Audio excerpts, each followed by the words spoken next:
My dear students and parents, this is Daniel and welcome back to our channel. Tamil Nadu medical கவுன்சிலிங்குரிய result நாளைக்கு 29ஆம் தேதி வரும் அப்படின்னு சொல்லியிருக்கிறாங்க. எத்தனை மணிக்கு வருது அப்படின்னு சொல்லி நமக்கு தெரியல. காலையில் வந்தால் நல்லாயிருக்கும் அப்படிங்கிற எதிர்பார்ப்போடு இருக்கிறோம். ஏன்னா இன்றைக்கி இருக்கிற சூழ்நிலை என்னன்னு சொல்லி கேட்டிங்கன்னா, ஆல் இண்டியா கோட்டாவில் ஒரு சீட் எனக்கு கிடச்சிருக்கு சார். தமிழ்நாட்டில் எனக்கு ஒரு சீட்டு வந்துரும்னு சொல்லி நான் நம்பிக்கையோடு இருக்கிறேன். இதை நான் எதை சூஸ் பண்ணுறதுன்னு எனக்கு தெரியல அப்படின்ற கேள்வி, கன்ஃபியூஷன், குழப்பங்கள் நிறைய மாணவர்களுக்கும் நிறைய பெற்றோர்களுக்கும் இருக்குது. இது அரசு மருத்துவக் கல்லூரியில் இடம் கிடைத்த மாணவர்கள் பெற்றோர்களுக்கும் இதே குழப்பங்கள் இருக்குது. டீம் யூனிவர்சிட்டியில் இடம் கிடைத்த மாணவர்களுக்கும் இதே குழப்பங்கள் இருக்குது. ஏன்னா அரசு மருத்துவக் கல்லூரிகளில் ஆல் இண்டியா கோட்டாவில் கிடைத்த இடத்தை விட தமிழ்நாட்டில் ஒரு பெட்டர் இன்ஸ்டியூஷன் எனக்கு டெஃபரெண்டாக கிடைக்கும்னு சொல்லி எனக்கு தோணுது.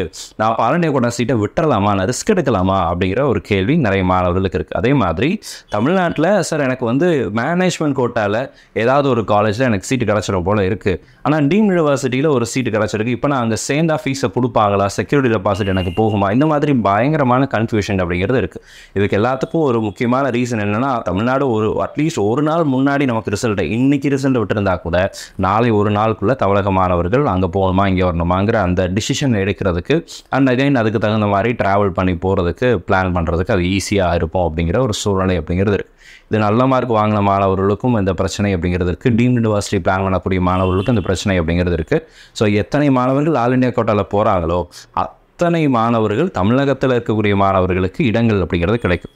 இது மேனேஜ்மெண்ட் கோட்டாவில் கிடைக்கும், ப்ரைவேட் கவர்மெண்ட் கோட்டாவில் கிடைக்கும், கவர்மெண்ட் மெடிக்கல் காலேஜஸ்லேயும் கிடைக்கும். உதாரணத்துக்கு தமிழக மாணவர்கள் யாராவது கொஞ்சம் பேர் எய்ம்ஸ்லேயோ ஜிப்மர்லேயோ அல்லது தமிழகத்தில் இருக்கக்கூடிய அரசு மருத்துவக் கல்லூரிகளே ஆல் இண்டியா கோட்டா சீட்டு மூலமாக ஒரு 100 பேர் எடுக்கிறாங்கன்னா அந்த 100 சீட்டுங்கிறது கவர்மெண்ட் மெடிக்கல் காலேஜஸில் தமிழக மாணவர்களுக்கு கிரியேட் ஆகும். அப்படி இருக்கும்போது government quota seats and private medical காலேஜஸ்லேயும் ஒரு 100 இடங்கள் அப்படிங்கிறது திரும்ப அப்படி முன்னாடி வர்றதுக்கு வாய்ப்புகள் இருக்குது. அப்படி முன்னாடி வந்தால் மேனேஜ்மெண்ட் கோட்டாலையும் அதே மாதிரியான ஒரு ரிஃப்ளெக்ஷன் அப்படிங்கிறது இருக்கும். ஸோ இது ஒரு செயின் ஆஃப் ரியாக்ஷன். இந்த செயின் ஆஃப் ரியாக்ஷன் இன்றைக்கி பார்த்தீங்க அப்படின்னா கடந்த வருடங்கள் எல்லாம் நடந்துட்டு இருந்துச்சு. இந்த வருஷத்தில் அது நடப்பதற்கான சூழ்நிலை அப்படிங்கிறது இல்லை. பிகாஸ் 29ஆம் தேதி தான் நமக்கு ரிசல்ட் அப்படிங்கிறது விடுறாங்க. இப்போ 2 விதமான சினாரியோ. ஒரு சினாரியோ என்னன்னு சொல்லி கேட்டிங்கன்னா, மாணவர்கள் ஒரு சில மாணவர்கள் அரசு மருத்துவக் கல்லூரிகள் ஆல் இண்டியா கோட்டாவில் சீட்டு கிடச்சிருக்கு. தமிழகத்தில் அரசு மருத்துவக் கல்லூரிகள் கண்டிப்பாக எனக்கு கிடச்சிரும் நம்பிக்கை இருக்குது. நான் என்ன பண்ணலாம் அப்படிங்கிற கேள்வி இருக்குது. 2வது சினாரியோ, எனக்கு டீம் யூனிவர்சிட்டி சீட்டு கிடச்சிருக்கு. தமிழகத்தில் ஏதாவது ஒரு இடத்துல மேனேஜ்மெண்ட் கோட்டாவோ அல்லது என்ஆர்ஐ கூட நான் போட்டிருக்கேன் சார். என்ஆர்ஐயில் ஏதோ ஒரு கல்லூரிகளில் சீட்டு கிடைப்பதற்கான வாய்ப்புகள் அப்படிங்கிறது இருக்குது. நான் இந்த 2ல் எதை சூஸ் பண்ணுறது? எதை சூஸ் பண்ணால் என்னுடைய செக்யூரிட்டி டெபாசிட் எனக்கு லாஸ் ஆகாது, இல்லை நான் என்ன செய்யணும், டியூஷன் ஃபீஸ் லாஸ் ஆகாமல் இருக்கிறதுக்கு நான் என்ன செய்யணும் அப்படிங்கிற கேள்வி அப்படிங்கிறது நிறைய மாணவர்களுக்கு. அதுக்குரிய பதில் தான் இந்த வீடியோவில் பார்க்க போகிறோம். இது வரைக்கும் நீங்கள் இந்த வீடியோவை லைக் பண்ணல அப்படின்னா மறக்காம வீடியோ லைக் பண்ணிடுங்க. அண்ட் சேனல் ஒரு வேலை நீங்கள் இது வரைக்கும் சப்ஸ்கிரைப் பண்ணாமல் இருந்தீங்க அப்படின்னா மறக்காம சேனலை சப்ஸ்கிரைப் பண்ணிக்கோங்க. அண்ட் நீட் 2024 ரிலேட்டடாக நிறைய வீடியோஸ் நம்ம போட்டுகிட்டே இருக்கிறோம். அந்த மெடிக்கல் கவுன்சிலிங் ரிலேட்டடாகவும் இனி வருகிற வருஷங்களில் 2025 நீட் கவுன்சிலிங் ரிலேட்டடாகவும் நிறைய வீடியோஸ் அப்படிங்கிறது அடுத்தடுத்த வருஷங்களில் போடுறதாக இருக்கிறோம். ஸோ சேனலில் மறக்காம சப்ஸ்கிரைப் பண்ணி வச்சுக்கோங்க. ஸோ ஃபர்ஸ்ட் சினாரியோ, இந்த 2 சினாரியோவுக்கு சேர்த்து நான் எக்ஸ்ப்ளனேஷன் அப்படிங்கிறது கொடுத்துட்றேன். தமிழகத்தில் 29ஆம் தேதி தான் ப்ரொவிஷனல் ரிசல்ட் அப்படிங்கிறது வருது. 30ஆம் தேதி ஃபைனல் ரிசல்ட் அப்படிங்கிறது வருது. இந்த ப்ரொவிஷனலுக்கும் ஃபைனல் ரிசல்ட்டுக்கும் இடையில பெரிய வேறுபாடுகள் அப்படிங்கிறது பொதுவாக இருக்காது. யூஸ்வலாக நம்ம கடந்த வருடங்களாகவே பார்த்துட்டு வரோம்.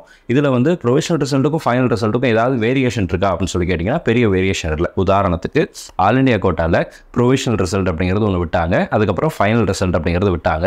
மாணவர்களுக்கு ஏதாவது ஒரு சில மாணவர்களுக்கு தான் இந்த சேஞ்சஸ் அப்படிங்கிறது நடந்திருக்குமே தவிர பெரும்பான்மையாக பார்க்கும்போது அந்த க்ளோசிங் மார்க் அதெல்லாம் பார்க்கும்போது பெரிய வேறுபாடுகள் அப்படிங்கிறது இல்லை. இந்த வருஷம் 43 மாணவர்கள் டிபார் பண்ண அந்த டேட்டா திரும்ப வந்ததுனால, ரிவைஸ் பண்ணதுனால, அந்த டேட்டா ரீசெண்டாக தான் வந்துச்சுன்றதுனால திரும்ப ரிசல்ட்டை ரிவைஸ் பண்ணி ரிசல்ட் விட்டாங்க. ப்ரொவிஷனல் ரிசல்ட் 2 அப்படின்னு ஒன்று விட்டாங்க, அதுக்கப்புறம் ஃபைனல் ரிசல்ட் 1 அப்படின்னு விட்டாங்க. நாங்கள் ஆக்சுவலாக ஃபைனல் ரிசல்ட் 2 அப்படின்னு விடுவாங்கன்னு நினச்சோம், ஆனால் விடலை. ஸோ சந்தோஷம், அது வரைக்கும் சந்தோஷம். ஸோ இப்போ இந்த சூழ்நிலையில் ஆல் இண்டியா கோட்டாவில் ஒரு காலேஜ் கிடச்சிருக்கு அப்படின்னா அதனுடைய last date of reporting 29th ஆக்சுவலாக. அப்போது தமிழகத்தினுடைய ப்ரொவிஷனல் ரிசல்ட் வர்றதுடைய தேதியும் 29ஆம் தேதி. இந்த நேரத்தில் தமிழக மருத்துவ கலந்தாய்வு நடத்தக்கூடிய டிஎன் மெடிக்கல் செலெக்ஷன் கமிட்டிக்கும் நம்மளுடைய மாண்புமிகு சுகாதாரத்துறை அமைச்சர் அவர்களுக்கும் நம்ம கொடுக்குற ஒரு கோரிக்கை என்னன்னு சொல்லி கேட்டிங்கன்னா, 29ஆம் தேதி காலையில் இந்த ரிசல்ட் விட்டுட்டீங்க, அட்லீஸ்ட் அதையாவது நம்ம காலையிலையாவது நம்ம ரிசல்ட் ரிலீஸ் பண்ணிட்டோம் அப்படின்னா அது மாணவர்களுக்கு ஒரு டைம் ஃப்ரேமை கொடுக்கும். ஆல் இண்டியா கோட்டாவில் சேரலாமா இங்கே சேரலாமா அப்படிங்கிறது. இப்போது உதாரணத்துக்கு ஆல் இண்டியா கோட்டாவில் டீம்டில் ஒருத்தர் சேர போகிறாரு அப்படின்னா அங்கே போகணும், அமௌண்ட்டை ட்ரான்ஸ்ஃபர் பண்ணணும், ஃபீஸ் பே பண்ணணும் இல்லைங்களா? இல்லைன்னு சில கல்லூரிகள் டிடி கூட அக்செப்ட் பண்ணுறாங்க. இப்போ டிடி அக்செப்ட் பண்ணுறதாக இருந்த கல்லூரிகள் தான் டிடி எடுக்கிறதுக்கு பேக்குக்கு போகணும். இந்த டைம் ஃப்ரேம் எல்லாம் செய்கிறதுக்கு தமிழகத்தினுடைய ரிசல்ட்டை பார்த்துட்டா எனக்கு அந்த இதே வேண்டாம், ஆல் இண்டியா கோட்டா சீட்டே எனக்கு வேண்டாம், நான் தமிழகத்தில் இருக்கிற சீட்டே நான் சேர்ந்துக்கிறேன் அப்படின்னு இங்கே கொஞ்சம் பேர் வரலாம். இல்லைனா தமிழ்நாட்டில் ஒரு காலேஜ் கிடச்சிருச்சு, இந்த காலேஜை விட ஆல் இண்டியா கோட்டாவில் கிடச்ச டீம்டு யூனிவர்சிட்டியோ அல்லது கவர்மெண்ட் மெடிக்கல் காலேஜோ பெட்டராக இருக்கிற மாதிரி எனக்கு தோணுது. ஒவ்வொருத்தருடைய விருப்பமும் ஒவ்வொருத்தருடைய மனப்பான்மையும் வேறுபடுகிறது. அப்படிங்கிறதுனால மாணவர்கள் அப்படிப்பட்ட முடிவுகளை எடுக்கலாம் அப்படின்னு சொல்லி நம்ம நினைக்கிறோம். அப்போ அப்படி முடிவெடுக்கக்கூடிய மாணவர்கள் அங்கே போவதற்கான டைம் ஃப்ரேம் அப்படிங்கிறது கிடைக்கும். இப்போ எதுவுமே இல்லாததுனால எப்போ ரிசல்ட் வரும் அப்படிங்கிறது நமக்கு தெரியாததுனால 29ஆம் தேதி காலையில் வரும்னு எதிர்பார்க்குறோம். ஆனால் உறுதியாக தெரியாததுனால நம்ம வந்து மாணவர்கள் பெற்றோர்களுக்கு நம்ம சொல்கிற ஒரு சின்ன சஜஷன் என்னென்னா, உங்களுக்கு எக்ஸ் ஆர் ஒய் ஏதோ ஒரு காலேஜ் டீம் யூனிவர்சிட்டியோ அல்லது கவர்மெண்ட் மெடிக்கல் காலேஜோ ஆல் இண்டியா கோட்டாவில் கிடச்சிருக்குது அப்படின்னா அந்த சீட்டை நீங்கள் லூஸ் பண்ண வேண்டாம் அப்படின்னு நீங்கள் நினச்சிங்க அப்படின்னா நீங்கள் என்ன பண்ணலாம் அப்படின்னா 29ஆம் தேதி காலையில் அந்த கல்லூரி இருக்கக்கூடிய பகுதி சென்னையோ பாண்டிச்சேரியோ கடலூரோ அல்லது கோயம்புத்தூரோ அல்லது மைசூரோ பெங்களூரோ whatever the city or whatever the state that college is located அந்த பகுதிக்கு நீங்கள் நேரடியாக போய் அங்கே ஸ்டே பண்ணிடுங்க. 29ஆம் தேதி காலையில் மேக்ஸிமம் நமக்கு ரிசல்ட் அப்படிங்கிறது வந்துடும். தமிழ்நாட்டினுடைய ரிசல்ட்டை பார்த்ததுக்கப்புறம் தமிழ்நாடு காலேஜ் பெட்டராக இருந்துச்சு அப்படின்னா நீங்கள் தமிழகத்தில் ஜாயின் பண்ணிக்கலாம். இல்லை அப்படின்னா ஆல் இண்டியா கோட்டாவில் அங்கேயே சேர்ந்துக்கலாம். ஏன்னா ஆல் இண்டியா கோட்டாவில் சேருவதற்கான கடைசி நாள் 29ன்றதுனால அதை லூஸ் பண்ணக்கூடாது அப்படிங்கிறதுக்காக நம்ம இந்த சஜஷன் அப்படிங்கிறது கொடுக்குறோம்.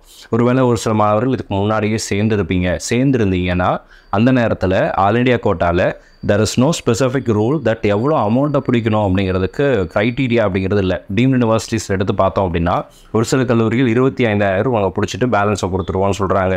ஒரு சில கல்லூரிகள் 50,000 சொல்கிறாங்க, 75,000 சொல்கிறாங்க. ஒரு சில கல்லூரிகள் 10%ன்னு சொல்கிறாங்க. உதாரணத்துக்கு 25 லட்சம் டியூஷன் ஃபீஸ் கட்டக்கூடிய ஒரு இடத்துல 10% நான் பிடிச்சிட்டு பேலன்ஸை கொடுப்பேன் அப்படின்னு சொன்னால் 2 லட்சம் பிடிச்சிட்டா கொடுப்பீங்க. எதுவுமே பண்ணாததுக்கு கிளாஸே அட்டன் பண்ணல, கிளாஸும் அக்டோபரில் தான் ஆரம்பிக்க போகிறீங்க, சும்மா டாக்குமெண்ட் இங்கே வாங்கி பீரோவில் வச்சு எடுத்து கொடுக்குறதுக்கு 2.5 லட்சம் அப்படின்னா அது எந்த வகையில் நியாயம் அப்படிங்கிறது தெரியல. இதுக்கு ஒரு ஃப்ரேம் அப்படிங்கிறது இருக்கணும். இதுக்கு ஒரு செட் ஆஃப் சர்டைன் ரூல்ஸ் அப்படிங்கிறது இருக்கணும். டீம் யூனிவர்சிட்டிஸை கண்ட்ரோல் பண்ணக்கூடிய all India quota MCC counselling committee வந்து இந்த மாதிரியான டீம் யூனிவர்சிட்டிஸ்க்கு ஃபர்ஸ்ட் ரவுண்டில் ரிசைன் பண்ணால் ஃப்ரீ எக்ஸிட்டுக்குள்ளே அந்த டைம் ஃப்ரேமுக்குள்ளே ரிசைன் பண்ணால் எவ்வளோ அமௌண்ட்டை பிடிக்கலாம் அப்படிங்கிறதுக்குரிய மேக்ஸிமம் அமௌண்ட் எவ்வளோ அப்படிங்கிறத ஃபிக்ஸ் பண்ணி இதுதான் எல்லா கல்லூரிகளும் பின்பற்றணும் அப்படிங்கிற ஒரு வரைமுறையை கொண்டு வந்தாங்கன்னா அது மாணவர்களுக்கு நலமாக இருக்கும். ஸோ ஒருவேளை உங்களுக்கு எந்த காலேஜ் கிடச்சிருக்கோ அந்த காலேஜில் கேட்டுக்கோங்க. All India quota round 1 to all India quota round 2 போகிறதா அப்கிரேடேஷன் சொல்லுவாங்க. அதில் உங்களுக்கு எம்சிசி அலோவ் பண்ணுறாங்க. ஆனால் நீங்கள் ஆல் இண்டியா கோட்டா ரவுண்ட் 1லேருந்து தமிழ்நாடு ரவுண்ட் 1க்கோ அல்லது கர்நாடகா ரவுண்ட் 1க்கோ அல்லது வேறு ஸ்டேட்னுடைய ரவுண்ட் 1க்கோ நீங்கள் போனீங்கன்னா that is called as resignation. அது ரெசிக்னேஷன் தான் சொல்லுவாங்க. இப்போ சீட்டை ரிசைன் பண்ணால் உங்களுக்கு ஃபீஸில் எவ்வளோ பிடிப்பாங்க அப்படிங்கிறத கல்லூரிகளில் கேட்டு தெரிஞ்சு வச்சுக்கிறது அப்படிங்கிறது நல்லது. ஃபினான்ஷியலாக லாஸஸ் இருக்கும், ஆனால் செக்யூரிட்டி டெபாசிட் உங்களுக்கு வந்துடும். பிகாஸ் செகண்ட் ரவுண்ட் ஆரம்பிக்கிறதுக்கு முன்னாடி நீங்கள் ரிசைன் பண்ணிட்டீங்கன்னா இந்த செக்யூரிட்டி டெபாசிட் அந்த 2 லட்ச ரூபாய் நீங்கள் கட்டின செக்யூரிட்டி டெபாசிட் அது வந்து உங்களுக்கு ரீஃபண்ட் அப்படிங்கிறது வந்துடும். இந்த வீடியோ உங்களுக்கு ஒரு கிளாரிட்டி கொடுத்துருக்கும்னு நினைக்கிறேன். இது வந்து ஒரு குழப்பமான ஒரு சூழ்நிலை தான். இந்த நேரத்தில் மாணவர்கள் பெற்றோர்கள் சார்பாக தமிழக மருத்துவ கலந்தாய்வை நடத்தக்கூடிய டிஎன் மெடிக்கல் செலெக்ஷன் கமிட்டிக்கு நம்ம வைக்கிற கோரிக்கை 29ஆம் தேதி காலையில் ரிசல்ட் விட்டிங்கன்னா இந்த டிசிஷனை எடுக்கிறதுக்கு மாணவர்களுக்கும் பெற்றோர்களுக்கும் அது உபயோகமாக இருக்கும் சொல்லி நம்ம நம்புகிறோம். ஸோ இந்த வீடியோ உங்களுக்கு யூஸ்ஃபுல்லாக இருந்திருக்கும்னு நினைக்கிறேன். யூஸ்ஃபுல்லாக இருந்துச்சு அப்படின்னா மறக்காம வீடியோ லைக் பண்ணிடுங்க. இந்த வீடியோடைய ஃப்ரெண்ட்ஸ் அண்ட் ரிலேட்டிவ்ஸ் எல்லாத்துக்கும் ஷேர் பண்ணுங்கள். All the very best and thank you so much. நம்ம சேனலில் பார்க்கக்கூடிய மாணவர்கள் மற்றும் பெற்றோர்களுக்கு அவங்க விரும்பின மருத்துவ கல்லூரிகள் கிடைக்கணும்னு சொல்லி உங்களுக்காக நான் ப்ரே பண்ணிக்கிறேன். All the very best and thank you so much.